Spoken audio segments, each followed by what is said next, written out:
Vous ne vous en rendez peut-être pas compte, mais un compte à rebours silencieux est déjà en marche, alors que le monde continue en pilote automatique. Dans les coulisses, la prophétie gagne en vitesse. Ce qui a été prédit dans les Écritures, il y a des millénaires, se déroule désormais sous nos yeux. Et ce que l'Union européenne vient de révéler n'est pas simplement une annonce ordinaire, c'est un jalon, un tournant. Pour la première fois, 450 millions de personnes ont reçu l'ordre officiel de se préparer comme si la guerre était sur le point d'atteindre leurs portes. Des aliments, de l'eau, des lampes de poche, des médicaments. Cela ressemble à un kit de camping, mais en réalité, c'est un manuel de survie pour une époque qui n'est plus seulement sombre, mais qui reflète les paroles prophétiques. Si vous êtes à la recherche d'une connexion plus profonde avec Dieu, d'un moyen de renforcer votre vie spirituelle, j'ai quelque chose de spécial pour vous. La Bible expliquée. Ce guide a été conçu pour ceux qui souhaitent comprendre les Écritures de manière claire, les appliquer au quotidien et éclairer même les versets les plus complexes. Il offre l'inspiration nécessaire pour votre cheminement spirituel.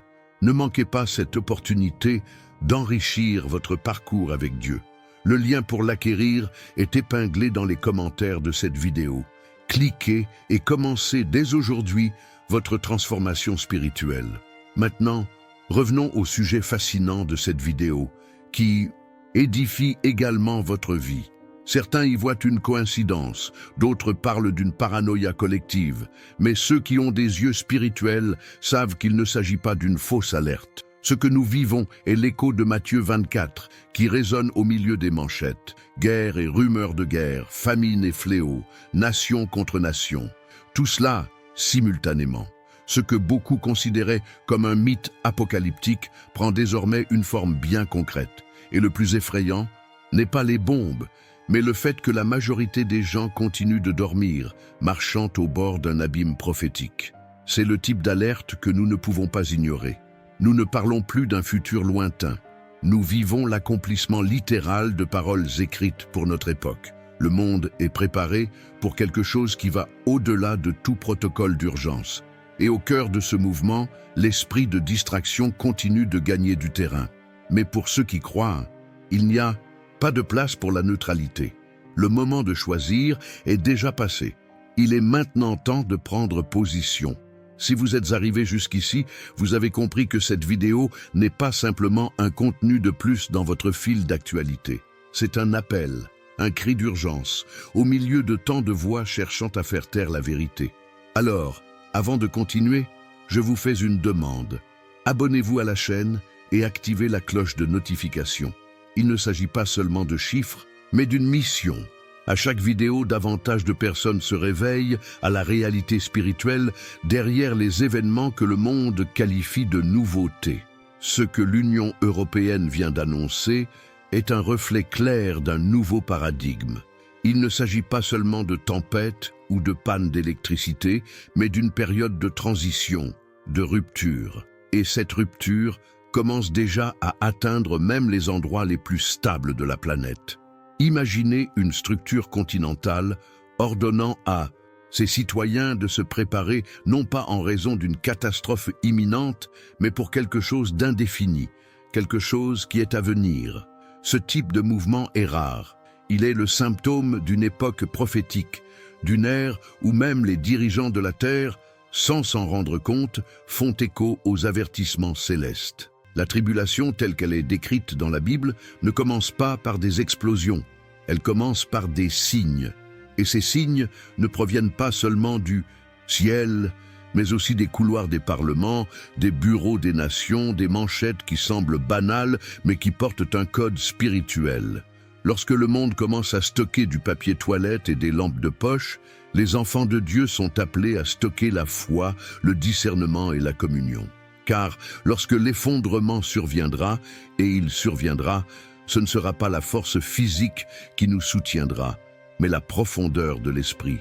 Vous vous souvenez de Joseph en Égypte? Il n'était pas paranoïaque, il était prophète. Lorsqu'il a eu le discernement qu'une année de disette approchait, il n'a pas attendu que la sécheresse commence pour agir. Il s'est préparé à l'avance, et cette préparation a sauvé des nations. Et c'est de cela qu'il s'agit. Ne pas vivre dans la peur, mais vivre avec sagesse. Et la sagesse, en ce temps, porte un nom, vigilance spirituelle. La crise spirituelle de notre époque ne se manifeste pas uniquement dans les guerres. Elle se révèle aussi dans l'indifférence des gens, trop préoccupés par les réseaux sociaux pour se soucier du destin éternel de leurs âmes. Il y a des personnes qui ignorent les cris de la création, tremblements de terre, pandémie, guerre. Ils les considèrent comme de simples fluctuations du hasard, mais rien de tout cela n'est aléatoire. Les plaques tectoniques de l'histoire se déplacent, et ceux qui lisent la Bible comme un roman se perdront dans le prochain chapitre. L'appel de l'Union européenne n'est pas en soit une prophétie, mais une confirmation, un accomplissement indirect, un cri déguisé en protocole. Et s'il y a une convocation physique, elle pointe vers une convocation spirituelle encore plus grande. La question est, écoutez-vous? Où vous situez-vous parmi ceux qui se moquaient de Noé pendant qu'il prêchait lors de la construction de l'arche? La Bible n'a jamais promis que le monde vivrait en paix à l'approche de la fin. Au contraire, elle a été claire en indiquant qu'il y aurait une fausse impression de sécurité. Paix et sécurité, diront les hommes, mais une destruction soudaine les surprendra. Et c'est exactement ce que nous voyons. Une planète qui essaie de se convaincre que tout est sous contrôle, alors que les piliers de la stabilité s'effondrent un à un. Au cœur de ce scénario, certaines familles ont déjà commencé à agir. Elles stockent des aliments, élaborent des plans d'évacuation, entraînent leurs enfants à faire face aux urgences. Et, plus important encore, elles prient, jeûnent et lisent les Écritures, comme si elles préparaient leur esprit à supporter la tribulation. Pour le monde, cela peut sembler insensé, mais pour ceux qui comprennent les temps, c'est de la sagesse. Il ne s'agit pas de vivre dans la peur, mais de vivre avec discernement. Lorsque la Russie a envahi l'Ukraine en 2022, le monde a assisté à un conflit localisé. Mais il est vite devenu clair qu'il ne s'agissait pas seulement d'un différend territorial. C'était une pièce prophétique en mouvement. Depuis lors, le conflit s'est intensifié avec l'envoi de missiles à longue portée par les États-Unis, atteignant le sol russe. Une ligne invisible a été franchie. Une ligne que, même avec la diplomatie la plus bien intentionnée, on ne peut effacer. Et c'est là que la prophétie commence à prendre une forme plus tangible. La Bible n'a jamais caché que l'heure de la fin serait marquée par des tensions géopolitiques. Matthieu 24, Apocalypse 6, Daniel 7, tout pointe vers ce moment. La guerre n'est plus seulement une question de balles et de tanks, c'est en réalité une question d'atmosphère spirituelle. Les nations se préparent au pire sans réaliser que le véritable affrontement n'est pas entre armées, mais entre royaumes. La guerre pour l'âme humaine est en cours et ceux qui n'ont pas encore choisi leur camp ont déjà été emportés par la distraction. N'attendez pas que les bombes tombent pour comprendre que la tribulation a déjà commencé. Elle ne se manifeste pas uniquement dans les explosions, mais aussi dans le vide des âmes. La prophétie a toujours été une boussole et non une fausse alerte. Ce que nous voyons aujourd'hui est un scénario où chaque pièce s'emboîte avec une précision effrayante. Famine dans les pays riches comme dans les pays pauvres, série de tremblements de terre, nouvelles pandémies, effondrements moraux. Tout cela est un cri indiquant que le temps s'épuise. Mais il est encore temps. Il reste de la place dans l'arche spirituelle que Dieu construit. Et cette arche n'est pas faite de bois, mais de foi, de repentir et de vérité. Pendant que le monde insiste pour qualifier ces événements de cycles naturels ou de coïncidences historiques, ceux qui ont du discernement savent déjà que ce n'est pas aléatoire, c'est coordonné. Un plan plus grand est en marche. Et dans ce plan, la préparation spirituelle n'est pas une suggestion, mais une urgence. Il ne sert à rien d'avoir une maison bien approvisionnée si le cœur est vide. Il importe peu de construire des abris physiques si l'esprit reste sans défense. Vous pouvez stocker du riz, de l'eau et des batteries, mais si vous n'avez pas la parole de Dieu gravée dans votre cœur, c'est comme si vous portiez un gilet pare-balles lors d'un incendie, protégé d'un côté, complètement vulnérable de l'autre. Le véritable jugement qui approche ne portera pas sur les masques ou les provisions, mais sur une foi solide et des yeux spirituels ouverts. Et c'est cela qui manque. Dans le monde d'aujourd'hui, le discernement. Nous faisons face à une génération qui craint davantage l'absence de Wi-Fi que le manque de sainteté. Celle qui s'effraie de l'augmentation des prix des carburants, mais ignore l'effondrement moral qui envahit les foyers. Une génération qui stocke de la nourriture physique, mais méprise la nourriture éternelle, qui se prépare aux urgences, mais non à l'éternité. Et c'est précisément pour cette raison que nous vivons l'époque de la séparation entre ceux qui vivent pour les apparences et ceux qui vivent pour l'esprit. Revenons à Noé. Il construisait l'arche pendant que tous ceux qui l'entouraient continuaient à vivre comme si rien n'allait se passer. Ils mangeaient, buvaient, se mariaient et se moquaient, jusqu'à ce que la pluie commence à tomber. Et lorsqu'elle est venue, il n'y avait plus de temps pour le repentir. La porte était fermée, la fenêtre de la grâce s'était refermée. Cela nous enseigne une chose précieuse, la préparation. Un précède la tempête. On ne construit pas une arche à la dernière minute. Elle doit être cultivée, renforcée et nourrie par la prière, le repentir et la lecture de la parole. Ce que Dieu fait en ce temps, c'est d'appeler d'une voix douce, un murmure, parmi les tremblements de terre et les manchettes. Il dit « Prépare-toi, mais prépare-toi de la bonne manière ».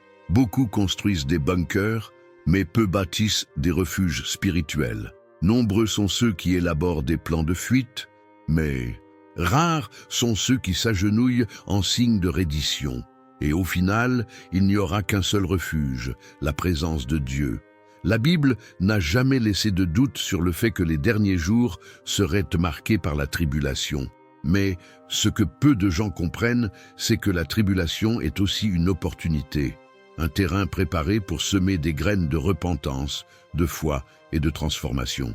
Lorsque les structures humaines commencent à s'effondrer, c'est alors que la souveraineté divine devient plus évidente. Quand les gouvernements échouent, quand les dirigeants se contredisent, quand la science n'a pas de réponse, c'est à ce moment que s'élève la voix de Dieu. Et ceux qui seront attentifs entendront. La guerre qui se profile devant nous n'est pas seulement entre nations, mais au sein de chaque âme. C'est la guerre entre la repentance et la résistance, entre l'abandon et l'orgueil, entre faire confiance à la parole de Dieu ou se réfugier dans la peur. Avez-vous déjà réfléchi à pourquoi la Bible consacre tant d'espace aux avertissements prophétiques? Ce n'est pas pour nous effrayer, mais pour nous préparer, pour que, face aux signes, nous ne cédions pas à la panique, mais que nous prenions position. Jésus a clairement dit dans Matthieu 24 que nous verrions famine, fléau, tremblement de terre, persécution, trahison, guerre. Mais il a aussi dit « Ne vous effrayez pas, car tout cela doit arriver ». Autrement dit, le chaos fait partie du processus, la douleur fait partie du plan. Mais la fin n'est pas la destruction, c'est la restauration pour ceux qui croient. Pour ceux qui croient, il y a quelque chose que nous devons comprendre en profondeur. Dieu ne perd jamais le contrôle. Pas un seul instant, ni quand les bombes tombent, ni quand l'inflation explose, ni quand les nations se militarisent. L'Apocalypse nous montre même que les jugements suivent un ordre. Rien n'est aléatoire. Il y a des limites, même dans la destruction, car la souveraineté divine n'est pas interrompue par la folie humaine. Cette vérité change tout, car elle transforme la peur en confiance, l'anxiété en action, et nous rappelle que le même Dieu qui a permis la construction de l'arche avant le déluge est celui qui, aujourd'hui, érige des autels au milieu du chaos. Il n'est pas silencieux. Il utilise la tribulation comme un mégaphone, et seuls ceux qui persistent à boucher leurs oreilles avec des écouteurs spirituels ne l'entendent pas. Réfléchissez un instant, si une guerre nucléaire éclatait aujourd'hui, qu'est-ce qui ferait vraiment la différence dans votre vie? Serait-ce les provisions stockées ou les prières accumulées, les bidons d'eau ou les larmes de repentance versées devant Dieu, l'abri souterrain ou la protection de la parole de Dieu gardée dans votre cœur? Ne vous méprenez pas. Lorsque la tribulation frappera à votre porte, ce ne seront pas vos possessions qui vous maintiendront debout, mais votre foi.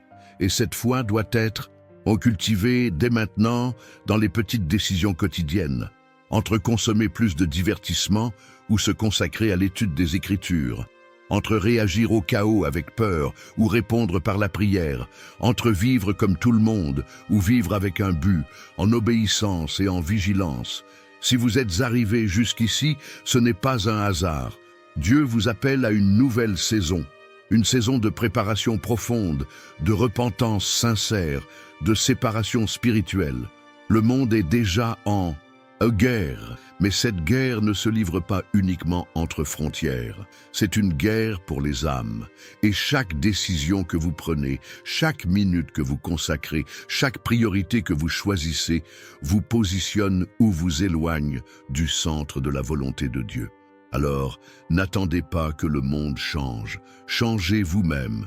Revenez à la parole. Enseignez la repentance à vos enfants.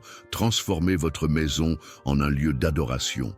Réduisez le bruit des réseaux sociaux et augmentez le volume de votre dévotion. Car lorsque le crack arrivera, et il arrivera, vous serez fermement ancré dans quelque chose d'inébranlable.